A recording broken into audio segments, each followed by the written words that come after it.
Mr. Chairman. Thank you. Mr. Raskin? Thank you very much, Mr. Chairman. All over the world, there are people in prison right now for having been accused of and found guilty of violating blasphemy, heresy, or apostasy laws, which are, of course, unconstitutional in America. In 2020, the House passed a resolution, which I'd introduced, denouncing the blasphemy, heresy, and apostasy laws and calling for this to be a central plank in U.S. foreign policy to free religious prisoners and to strike these laws down. Do all of you agree, maybe we can just go down the line, that these laws are a threat to religious freedom and human rights all over the world? Ms. Tyler? Yes. Dr. Mubs? Yes. Dr. Patterson? Yes. And Mr. Yes, Curry? I absolutely okay. agree. And does anybody want to say a quick word about what their group is doing to try to overturn these laws? Would you perhaps, Ms. Tyler, take a sec?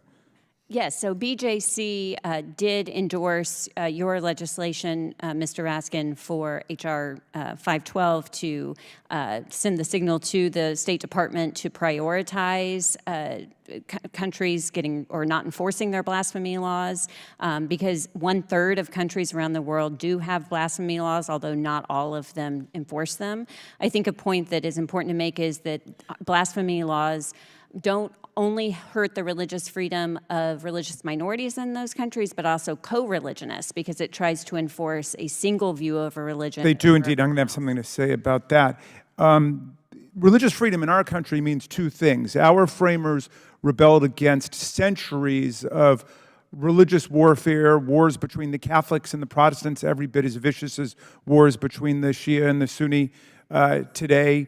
They rebelled against holy crusades, inquisitions, witchcraft trials, you name it. And they came up in our Constitution with two parts of religious freedom: free exercise that every citizen has, and also no establishment of religion. The government can't establish religion, and these two values stand best when they stand together. They reinforce each other. Just very quickly, does everybody agree that we need to be promoting both of these values in our foreign policy? Ms. Tyler? Yes, and beginning at home. Thank you. Dr. Mubs? Yes. And Dr. Patterson?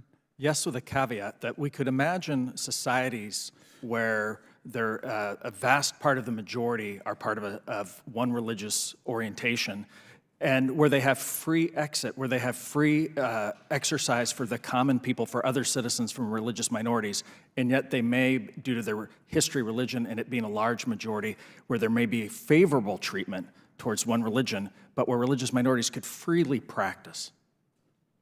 Yeah, okay. I'm not sure about what you just said. That sounds to me like setting a predicate for religious persecution. Just because a large majority of people believe in a particular religion doesn't give them the right to legislate that and compel against other people, right?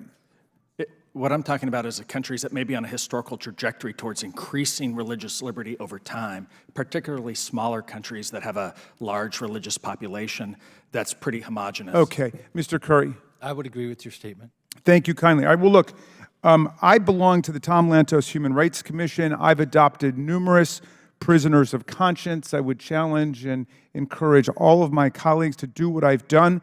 Sometimes if you feel like you're not able to move a huge institution like the U.S. Congress, you can save somebody from spending the rest of their life in prison. I adopted a religious prisoner in Pakistan, Abdul Shakur.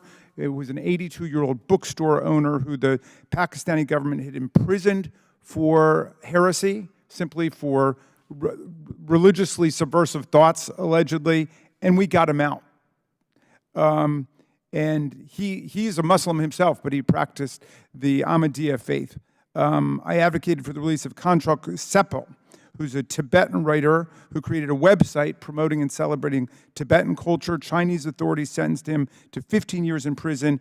He was released just last year, 13 years into his sentence. So for those of you who really believe in religious freedom and understand how persecution is a danger to people all over the world, colleagues, you can do something by joining the Lantos Human Rights Commission and adopting religious prisoners of any faith, because every faith is being discriminated against and persecuted somewhere, and our job is to try to champion the American value of religious toleration for everyone of any religious belief or no religious belief at all, because that's part of religious freedom too. Thank you very much for your indulgence, Mr. Chair. I'll yield back to you.